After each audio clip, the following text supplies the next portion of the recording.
ప్రభుజీ ఒక చిన్న డౌట్. ఇప్పుడు మాంసాహారం తినొద్దు, మన శాస్త్రంలో ఎక్కడ తినమని చెప్పలేదు అని అన్నారు కదా. మరి గ్రామ దేవతలకి కోళ్ళు, మేకలు ఇలాంటివన్నీ బలిస్తుంటారు కదా. మరి అది ఎక్కడ ఉంది అసలు? మీరు అమ్మవారిని జగన్మాత అని పిలుస్తారు తెలుసా? మీరు ఎప్పుడైనా అంటారా? అమ్మ అంటారు, అంతేనా? ఒక తల్లికి, ఒక తల్లితనంలో మీరు కూడా మదర్ కదండి. మీ పిల్లలకి ఏదైనా ఒక చిన్న బాధ కలిగితే మీరు ఓర్చుకోగలుగుతారా చెప్పండి? లేదు. అస్సలంటే అసలు అలాంటి ప్రస్తావనే తేయకూడదు ప్రభుజీ అని అంటారు. అవును, అంతేనా కదా? మరి జగన్మాత అని మనం అంటున్నప్పుడు ఆ జగత్తుకి తల్లి, జగత్తు మొత్తం అని అంటే ఆ పక్షి, ఆ ప్రాణి కూడా అదే జగత్తులో పుట్టిందే కదా. అంటే ఆ ప్రాణికి కూడా ఆవిడే కదా తల్లి. ఆ తల్లి ముందు మనం ఇలాంటి పనులు చేస్తే అమ్మకి నచ్చుతుందా నచ్చదా చెప్పండి? నచ్చదు. కాబట్టి ఇవన్నీ ఎక్కడొచ్చాయి అని అంటే మధ్యలో ఎక్కడో ఒక చోట కొన్ని తప్పుడు ఆచరణలన్నీ కూడా మన లోపలికి దూసుకొచ్చేసాయి అన్నమాట. కానీ బలి అనేది ఎప్పుడు ఇవ్వకూడదు. సాత్వికమైన ఆరాధన అన్నిటికంటే శ్రేష్టమైన ఆరాధన. ఈ బలులు ఇవ్వటం వీటన్నిటిని తామసిక ఆరాధన అని అంటారు. కాబట్టి మనము ఎంతైతే మీరు బలి అంటే ఏంటో తెలుసా అండి? ఏదో ఒకటి సమర్పణ చేయటము. సమర్పణ చేయటాన్ని, దాంట్లో ప్రాణిని సమర్పణ చేయటం కంటే మనకుండే అహంకారాన్ని సమర్పణ చేస్తే అమ్మవారు ఇంకా ఆనందిస్తారు. మన దగ్గర ఉండే దంభాన్ని సమర్పణ చేసేస్తే, బలిచ్చేస్తే ఇంకా ఆనందంగా ఉంటారు. దంభము అని అంటే గర్వం. అహంకారము, దంభము, ఈ రెండిట్లో వ్యత్యాసం ఏంటో తెలుసా అండి? గర్వము అని అంటే మనం చేసిన దానికి మనం గర్వపడటం అనమాట. నేనే చేశాను, నా అంతటి వాడు లేడు. దంభము అంటే చెయ్యని దానికి కూడా గర్వపడడం. కాబట్టి మనకుండే అభిమానాన్ని, మనకుండే ఆ లోభాన్ని, వీటన్నిటిని అమ్మవారికి సమర్పణ చేయండి, ఇంకా మంచి, ఇంకా ఆనందిస్తారు. అందుకే మనం తల నీలాలు ఇస్తాం. చాలా మందికి తెలియదు అసలు దేవుడు ఏం చేసుకుంటాడండి మన జుట్టుని, డాండ్రఫ్ తోటి ఉన్న జుట్టుని. దేవుడికి ఎందుకు సమర్పణ చేయాలి మనం తల నీలాలు అని అంటే, అయ్యా నేను జుట్టు ఉంటే ఎప్పుడు కూడా ఇలా ఇలా ఇలా హెయిర్ స్టైలింగ్ చేసుకుంటూ నేనేదో చాలా హ్యాండ్సమ్ మ్యాన్, చాలా హ్యాండ్సమ్ ఉమెన్ అనుకుంటూ ఉంటారు కదా అందరు కూడా. అయ్యా నా యొక్క ఆ సెల్ఫ్ కాన్షియస్నెస్ ని సమర్పణ చేస్తున్నా నీ దగ్గర. మనం గుడికి వెళ్ళి కొబ్బరికాయ కొడతాం. కొబ్బరికాయ ఎందుకు కొడతామండి? మనం కూడా అలాంటి హార్టెడ్ వ్యక్తులం అనమాట. మనకు కూడా ఆ గర్వంతో మనం కూడా అంత పైనుండే షెల్ ఉంటుంది కదా, ఎంత హార్డ్గా ఉంటుంది. కానీ ఎప్పుడైతే అది పలగొట్టేస్తామో అప్పుడు లోపల మంచి తీయటి నీరు మనకి దొరుకుతుంది. కొబ్బరి ఎంత స్వీట్గా ఉంటుంది, అది మనకు కలుగుతుంది. మన హృదయంలో ఆ సున్నితమైన భావాలు ఉన్నాయి, కానీ మనకుండే అజ్ఞానము, మనకుండే అహంకారం, మనకుండే అవిద్య దాన్ని ఆపేస్తుంది. అందుకే భగవంతుడి ముందు, స్వామి నీ ముందు నా అహంకారాన్ని సమర్పణ చేస్తున్నా అనే భావనతో మనం కొబ్బరికాయ కొట్టాలి. అంతేగాని కొబ్బరికాయ తీసుకెళ్ళి కొట్టేసి నేను ఈరోజు 108 కొబ్బరికాయలు కొట్టాను దేవుడి దగ్గర అనే అహంకారం వచ్చింది అనుకోండి, కొబ్బరికాయ కొట్టడమే వేస్ట్, ఫలితం లేదు. కాబట్టి మనందరం అర్థం చేసుకోవాలి అసలు ఏంటి భావన. బలి అని అంటే ప్రాణి బలి కాదయ్యా, నీ దగ్గర ఉండే చెడు గుణాలను బలి. కాబట్టి ఈ 3 విషయాలు అయిపోయి 4వ విషయం ఏదైతే మనం చేయకూడదో, ఇలిసిట్ సెక్స్ అని అంటారు, వ్యభిచారము అని అంటే పురుషులు స్త్రీలు, స్త్రీలు పురుషులు. నిన్నే ఒకళ్ళు చెప్తున్నారు, ఒక టీవీలో ఒక న్యూస్ వచ్చిందట, one of the most famous యాక్టరో లేదా ఇంకెవరో వాళ్ళ హస్బెండ్ని వేరే స్త్రీలతో పాటు పట్టుకున్నారు అని మాకు ఒక న్యూస్ నిన్న ఒకళ్ళు చెప్తున్నారు అనమాట. అంటే వాళ్ళు ఏం చెప్పారంటే నాకు, ప్రభుజీ సమాజంలో ఇలాంటివి ఎన్నో కేసులు వస్తున్నాయి ప్రభుజీ, ఈ మధ్యలో న్యూస్లో ఇలాంటివి అయితే తరచుగా మనం చూస్తూ ఉన్నాము. కాబట్టి ఈ సమాజం ఎటువైపు వెళ్తుందో తెలియట్లేదు ప్రభుజీ అని అంటే మేము వాళ్ళకి చెప్పాం, సమాజాన్ని ఎందుకు ఇటువైపు నడుస్తుంది అని అంటే మనం చూపించే విషయాలు అలా ఉన్నాయి, చూపించే సినిమాలు అలా ఉన్నాయి, చూపించే సీరియల్ అలా ఉన్నాయి, చూపించే ఆదర్శమైన వ్యక్తులు అలా ఉన్నారు. మనం ఎవరైతే హీరోలు అనుకుంటున్నామో వాళ్ళు ప్రొద్దున లేస్తే విడాకులు తీసుకొని ఇంకొకరిని పెళ్లి చేసుకొని, విడాకులు తీసుకొని ఇంకొకరిని పెళ్లి చేసుకొని, ఇలాంటివి చూస్తుంటే మనం కూడా అది నార్మలైజ్ అయిపోయింది మన భారతీయ సంస్కృతిలో. కానీ ఎక్కడైతే ధర్మం ఉంటుందో, రాముడు ఆదర్శంగా ఉన్న వ్యక్తి ఎప్పుడు అలాంటి తప్పు చేయలేదండి. ఎందుకంటే రాముడు ఏకపత్ని వ్రతుడు. ఎంత కమిట్మెంట్ ఉండాలి భార్య పట్ల, భర్తకు కూడా అలానే అండి. ఇప్పుడు ఒకళ్ళు తప్పు అంటే, ఇప్పుడు చాలా మంది అనుకుంటారు ఇది ఎత్తి పురుషులకే వర్తించింది అని. పురుషులకు ఎంతైతే వర్తిస్తుందో అంతే స్త్రీలకు కూడా వర్తిస్తుంది, స్త్రీలకు ఎంతైతే వర్తిస్తుందో అంతే పురుషులకు కూడా వర్తిస్తుంది. కాబట్టి ఈ 4 చాలా జాగ్రత్తగా ఉండాలి. పరస్త్రీ సంఘము, పరపురుష సంఘం, వీటి నుంచి చాలా జాగ్రత్తగా ఉండాలి.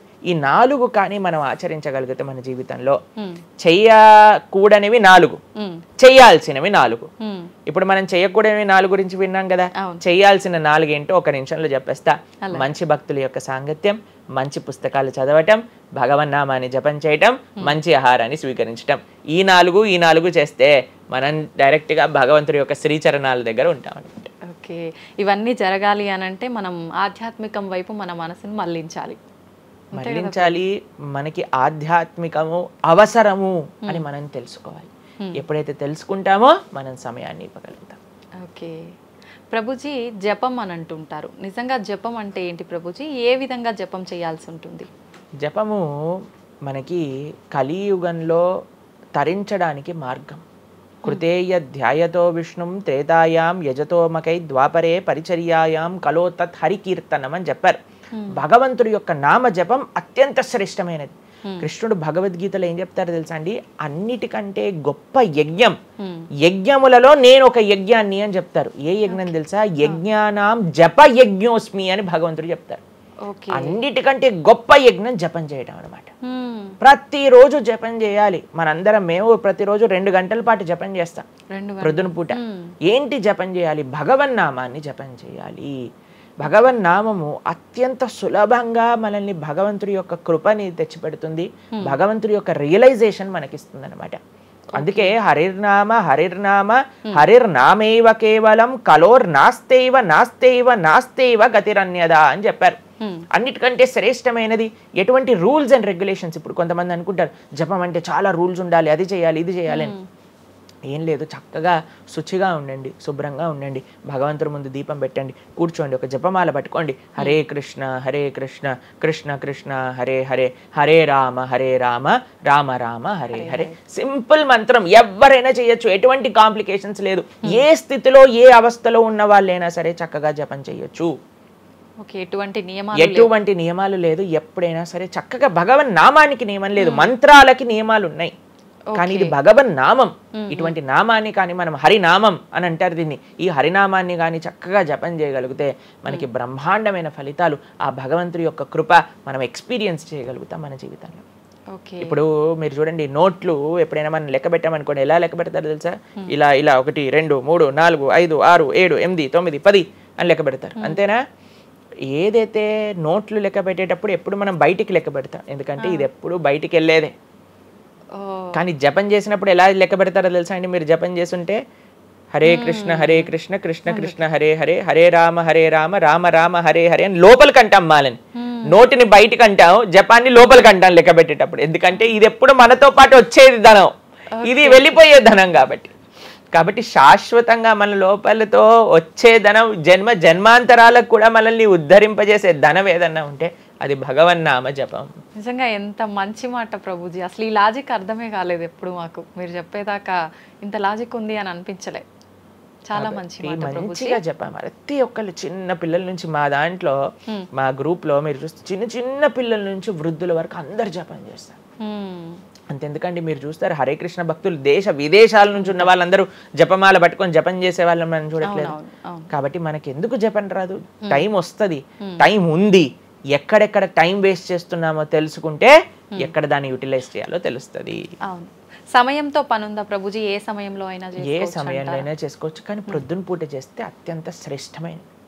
ప్రొద్దున పూట మనం త్వరగా లేసి, త్వరగా స్నానం చేసి, త్వరగా జపం చేసుకోగలిగితే ఆ రోజంతా బ్రహ్మాండంగా ఉంటుంది. ధ్యానం కూడా చేస్తుంటారు చాలా మంది. జపానికి ధ్యానానికి వ్యత్యాసం ఏంటి? మనము భగవన్నామ మంత్రాన్ని, నామాన్ని జపం చేస్తూ భగవంతుడి గురించి ధ్యానం చేయాలి. ఓకే, ఇప్పుడు జస్ట్ ధ్యానం, చాలా మంది మాకు కంప్లైంట్ చేస్తుంది, ఇప్పుడు ధ్యానం చేస్తే మనసు నిలకడగా ఉండట్లేదు, మనసు ఎక్కడికి వెళ్ళిపోతుంది, అక్కర్లేని ఆలోచనలు వస్తున్నాయి. ఇప్పుడు చూడండి, పిల్లవాడు అటు ఇటు ఇటు అటు కదులుతున్నాడు అనుకోండి, ఇంట్లో ఏయ్ అనగానే అయిపోతారు. అలా మన మనసు కూడా అటు ఇటు ఇటు అటు కదులుతూ ఉంటుంది. కానీ ఎప్పుడైతే మనం మంత్రంతో ధ్యానం చేస్తామో అప్పుడు మనసు ఇలా వెళ్ళిపోయింది అనుకోండి పక్కకి, హరే కృష్ణ అనగానే ఆ మనసు వచ్చేస్తుంది, వామ్మో వీడు కాన్షియస్గా ఉండండి నేను అటు ఇటు వెళ్తుంటే. కాబట్టి మనసు కూడా మనం ఆ నామం పట్ల మనం ధ్యానం చేయొచ్చు. ఎప్పుడైతే మనం నామాన్ని మంచిగా జపం చేస్తామో ఆ నామంలోంచే భగవంతుడి యొక్క రూపం, గుణం, లీల అవన్నీ కూడా ప్రకాశితం అవుతాయి. కానీ ఫస్ట్ మనం ధ్యానం నామం పైన పెట్టాలి. మన ఉచ్చారణ కరెక్ట్గా ఉందా, మనం చక్కగా ఆ నామాన్ని వింటున్నామా, దీనిపైన ధ్యాస ఉండాలన్నమాట. నిజంగా చాలా మంది ధ్యానం చేసేటప్పుడు ఆ ఏకాగ్రత అనేది రావట్లేదు, ఎన్నిసార్లు ప్రయత్నించినా అంటుంటారు కదా ప్రభుజీ, ఏం చేయాలంటారు ఆ ఏకాగ్రత రావాలంటే? ప్రాక్టీస్ చేయాలి. అభ్యాసేనతు కౌంతేయ, అభ్యాసం చేయాలి. ఇదేదో చాలా మంది ఏం చేస్తారు తెలుసా అండి, ప్రభుజీ నేను 3 రోజుల నుంచి జపం చేస్తున్నా కానీ నాకు ఆ రుచి కలగట్లేదు. అయ్యా 300 కోట్ల జన్మలు తీసుకున్నాం మనము, ఆ జన్మాంతరాల్లో ఉండే వాసనలు ఉన్నాయి కదా, కొద్దిగైనా మనం సమయం ఇవ్వాలి భగవంతుడి యొక్క నామం. ఇప్పుడు మురికి పట్టిన ఒక క్లాత్ ఉందనుకోండి, ఇంకులో ముంచేసిన క్లాత్ ఉందనుకోండి, దాన్ని ఇచ్చాను అనుకోండి, ఇప్పుడు ఒక్క ఉతుకుల్లో పోతుందా ఇంకంతా? ఒక ఉతుకు తర్వాత ఇంకో ఉతుకు తర్వాత ఇంకో కొద్దిగా వెళ్తూ ఉంటుంది, కొద్దిగా వెళ్తూ ఉంటుంది. కొన్నిసార్లు మనకి ఫస్ట్ 3-4 వాషెస్లో తెలియదు అసలు పోయిందా లేదా, పోతుంది కానీ మనకు అంత ఎవిడెంట్గా కనిపించదు. కానీ 10, 15, 20, 30 సార్లు అయ్యాక తెలుస్తుంది. 100 సార్లు అయ్యాక మళ్ళీ మనకి తెల్లగా ఆ క్లాత్ బయటికి వచ్చేస్తుంది. అలానే మనం కూడా ప్రయత్నం చేస్తూ ఉండాలి. ఇన్ని జన్మలు మనం మాయకి ఇచ్చేసి ఒక జన్మలో 3 రోజులు మనం భగవన్నామాన్ని జపం చేసి ఇప్పుడు నాకేం కలగలేదు అని అంటే ఎలా చెప్పండి? ఆ నిష్ఠ, ఆ సిన్సియారిటీ ఇవ్వాలి టైం మనకి. ఎలాగైతే మీరు టైం దీనికి ఇచ్చారో అలానే టైం భగవంతుడు కూడా ఇవ్వాలి. తప్పకుండా ఆ ప్రాసెస్లో తప్పులేదు. మన సిన్సియారిటీ ఎంత సిన్సియర్గా మనం చేస్తే అంత తొందరగా మనకు కృప అనేది లభిస్తుంది. ఓకే ప్రభుజీ, పునర్జన్మలు అని అంటుంటారు, పునర్జన్మలు ఉంటాయా? ఇందాక మీరు చెప్పినట్టు ఎన్నో జన్మల వాసనలు మనకి ఈ జన్మలో కూడా అవి ఉంటాయి అని చెప్పన్నారు కదా, ఆ వాసనలకు సంబంధించిన ఆ లైఫ్ని మళ్ళీ ఈ జన్మలో మనం అనుభవిస్తామా? తప్పకుండా. మీరు అంతెందుకండి, మీరే ఎన్నోసార్లు మీ జీవితంలో కొంతమందిని కలిసి ఉంటారు, వాళ్ళు చెప్తారు ఇది ఈ జన్మలోంచి కాదు, పక్కా వీడి పోయిన జన్మలోదే ఈ లక్షణం. ఎందుకంటే చాలా మంది అంటారు మా ఇంట్లో ఎవరండి ఇలా ఉండరండి కానీ వీడికొక్కటే ఈ గుణం వచ్చింది అని అంటూ ఉంటారు. మనం చాలాసార్లు చూస్తాం చిన్న పిల్లలకి వాళ్ళకి మనకు నేర్పించకుండానే ఒక టాలెంట్ వచ్చేస్తుంది. వాళ్ళు ఆ విధంగా నేను మొన్న బృందావనం వెళ్ళినప్పుడు మేము చూసాం, అక్కడ చిన్న పిల్లవాడండి, నాకు తెలిసి 3-4 సంవత్సరాలు ఉంటాయి, 250 కంటే ఎక్కువ ట్యూన్లలో హరే కృష్ణ మంత్రాన్ని పాడుతున్నాడు ఆయన. వాళ్ళ పేరెంట్స్ని అడిగాం, అయ్యా ఎలా నచ్చింది? ప్రభుజీ మేమేం తెలియదు ప్రభుజీ, చిన్నప్పటి నుంచి హార్మోనియం దగ్గరికి వెళ్ళి టిక్ టిక్ టిక్ టిక్ అనేవాడు, వాడే పాడుతున్నాడు, వాడికి మొత్తం హార్మోనియం ఎవ్వరు నేర్పించలేదు, వాడే పాడుతున్నాడు అని. అలా ఎన్నో. మీరు డాక్టర్ ఐన్ స్టీవెన్సన్, మీరందరూ ఇంటర్నెట్ ఉంది కదా, మీ అందరికి ఫోన్లు ఉన్నాయి కదా, డాక్టర్ ఐన్ స్టీవెన్సన్ అని నొక్కండి. 2500 కంటే ఎక్కువ కేసుల పైన ఆయన రీసెర్చ్ చేశారు. రీఇన్కార్నేషన్, పునర్జన్మ కలిగిన కేసెస్లో అనమాట. కాబట్టి మీరు జస్ట్ రీఇన్కార్నేషన్ కేసెస్ అని మీరు యూట్యూబ్లో టైప్ చేస్తే ఎన్నో వస్తాయి మీకు. కాబట్టి పునర్జన్మ ఉన్నది. పునర్జన్మ సిద్ధాంతాన్ని ప్రస్తావన చేసి వాటిని నమ్మకం ఉన్న వాళ్ళే సనాతన ధర్మానికి సంబంధించిన వాళ్ళు అనమాట. కాబట్టి ఏది కూడా మనకి స్పాంటేనియస్గా రాదు, అంతా కూడా కర్మ, what ever we do that comes around అనమాట. కాబట్టి ఈ పునర్జన్మ సిద్ధాంతం అనేది తప్పకుండా ఉన్నది.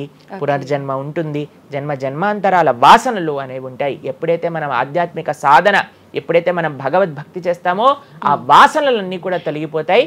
మనం చక్కగా మంచి ధార్మికమైన వ్యక్తిలా మనం మళ్ళీ మారచ్చు అనమాట. ప్రభుజీ, పునర్జన్మ ఉంటుంది అని అనుకున్నాం మనం. అయితే పునర్జన్మ అంటే అంతకుముందు జన్మకు సంబంధించిన పాపం పుణ్యం ప్రతి ఒక్క దాని ప్రభావం ఈ జన్మలో ఉంటుందంటారా ప్రభుజీ? తప్పకుండా. చాలా మంది అంటారు ప్రభుజీ వాళ్ళు ఇంత పిచ్చి వాళ్ళు కానీ ఇంత ఆనందం ఎందుకు వస్తుంది అని అంటే, వాళ్ళు గత జన్మలో చేసిన పుణ్యం ఇప్పుడు వాళ్ళకి వస్తుంది, ఈ జన్మలో చేసే పాపం మళ్ళీ వస్తుంది. ఎవరు కూడా ఎస్కేప్ అవ్వలేరండి. ఇప్పుడు మీరు అనుకుంటున్నారు మనం బాధపడుతున్నాం, గత జన్మలో చేసిన పాపాన్ని ఇప్పుడు మనం అనుభవిస్తున్నాం, ఇప్పుడు మేము మంచి వాళ్ళం ప్రభుజీ, మీకు కూడా వస్తుంది ఆ ఛాన్స్. కాబట్టి ఈ కర్మ సిస్టమ్ ఏదైతే భగవంతుడు ఇది చేశారో దాని నుంచి ఎవ్వరు ఎస్కేప్ కాలేరు. ఆయన సిస్టమ్ చాలా పక్కా. ఇక్కడ ఉండే మనం అప్పుడప్పుడు ట్రాఫిక్ సిగ్నల్ని దాటేసి ట్రాఫిక్ పోలీస్ నుంచి ఎస్కేప్ అవ్వచ్చు, కానీ భగవంతుడి యొక్క రేడార్ నుంచి ఎస్కేప్ అవ్వలేదన్నమాట. ఎందుకంటే ఆయన హృదయంలో ఉండే కదా అన్ని నోట్ డౌన్ చేసుకునేది. కాబట్టి తప్పకుండా గత జన్మ పుణ్యము, గత జన్మ పాప ఫలితాలు ఈ జన్మలో అనుభవించాల్సిందే. చాలా మంది మమ్మల్ని అడుగుతారు, ప్రభుజీ నరకానికి తీసుకెళ్తారు కదా, ఆ నరకానికి తీసుకెళ్తారు, మరి నరకంలోనే అంత అయిపోగొడితే మళ్ళీ ఈ జన్మలో ఇవ్వటం ఎందుకు? ఇన్స్టాల్మెంట్లో వస్తాయి, ఈఎంఐస్ కింద కట్టాల్సి వస్తుంది అనమాట మన ఫలితాన్ని. కొద్దిగా నరకంలో, కొద్దిగా ఈ జన్మలో, మళ్ళీ వచ్చే జన్మ. ఒకటేసారి ఆ యొక్క ఫలితాన్ని కానీ ఇచ్చేస్తే మనం తట్టుకోలేము. కాబట్టి భగవంతుడి యొక్క కృప నిజంగా చెప్పాలంటే ఇన్స్టాల్మెంట్స్ లో వచ్చేది. ఓకే. ఇప్పుడు చూడండి, ఒకసారి 10 కోట్లు కట్టాలి అంటే అది ఈజీయా లేదా ఇన్స్టాల్మెంట్ లో కట్టాలంటే ఈజీయా? అందుకే కదండి అందరు ఈఎంఐలు కావాలండి. అలానే పుణ్యం, అలానే పాపం కూడా. కొద్దిగా స్వర్గంలో అనుభవించు, కొద్దిగా ఇప్పుడు అనుభవించు, మళ్ళీ నెక్స్ట్ జన్మలో అనుభవించు. అది తప్పదు, ప్రతి ఒక్కళ్ళు అనుభవించాల్సిందే. లేకపోతే చెప్పండి, అసలు ఈ జన్మలో ఎందుకు కొంతమంది కష్టాలు అనుభవిస్తున్నారు? కొంతమందికి పుట్టుక నుంచే కష్టం వస్తుంది, కొంతమంది కొన్ని డిఫెక్ట్స్ తో పుడతారు. ఎందుకు? If God is equal to everybody, then why did God create different people differently అని అంటే భగవంతుడు తయారు చేయలే, భగవంతుడు ఇనిషియేట్ చేశారు ఆ సిస్టమ్ని. దాంట్లో మనం ఏ విధంగా చేస్తే ఆ కర్మ ద్వారా అలా మనం పుట్టవలసి వస్తుంది. కానీ మనము పాస్ట్ గురించి చింత, అయ్యో ఎన్ని పాపాలు చేశానో నాకు ఇది వస్తుంది, దీని గురించి చింత చేయకండి. అయ్యా నేను ఫ్యూచర్లో ఇది చేసి నేను ఇలా చేయబోతుంది, దాని గురించి ఇప్పుడు నీ దగ్గర సమయం ఉంటే నువ్వు ఇప్పుడు ధర్మాచరణ చెయ్యి, ఇప్పుడు భగవంతుడిని ఆశ్రయించు, ఇప్పుడు ధార్మికంగా ఉండు. భగవంతుడు దీన్ని రెండింటినీ తీసేస్తారా, ఆయన యొక్క లోకానికి మనం వెళ్ళవచ్చు. కాబట్టి భగవంతుడు అదే చెప్పారు, సర్వధర్మాన్ పరిత్యజ్య మామేకం శరణం వ్రజ అహం త్వాం సర్వ పాపేభ్యో మోక్షయిష్యామి మా శుచ. ఇది భగవంతుడు ఇచ్చిన ఒక ఆశ్వాసన భగవద్గీతలో. అన్నిటినీ వదిలిపెట్టేసాయి, అన్ని రకాల చెడు వస్తువుల్ని, అన్ని రకాల మంచి, నువ్వు నాకు శరణు వేరు, నేను నీ పాప పుణ్యాలు మొత్తం తీసేస్తాను. యద్గత్వా నివర్ధంతే తద్ధామ పరమం మమ. భగవంతుడి దగ్గర నుంచి చేరుకున్నాం అనుకోండి, మళ్ళీ ఈ ప్రపంచంలో ఈ యొక్క కష్టాలు ఉండే ఈ నేలపైన మళ్ళీ రావాల్సిన అవసరం లేదు. స్వామితో బ్రహ్మాండంగా స్వామి యొక్క సేవలో సుఖంగా ఉండొచ్చు మనం. ఓకే.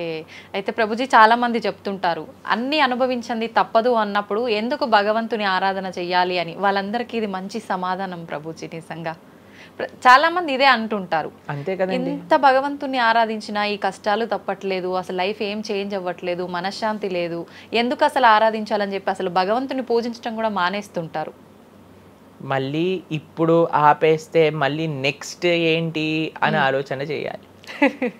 కాబట్టి ఇప్పుడుండే వాటితో మనం ఇది చేసామనుకోండి, ఇంత ధర్మాచరణ కూడా ఆపేశారనుకోండి, ఇంకా ఆ పుణ్య పాప ఖాతాలు అలానే పెరిగిపోతూ ఉంటాయి. కానీ చివరికి వచ్చేది ఈ ప్రపంచంలోకే కదా.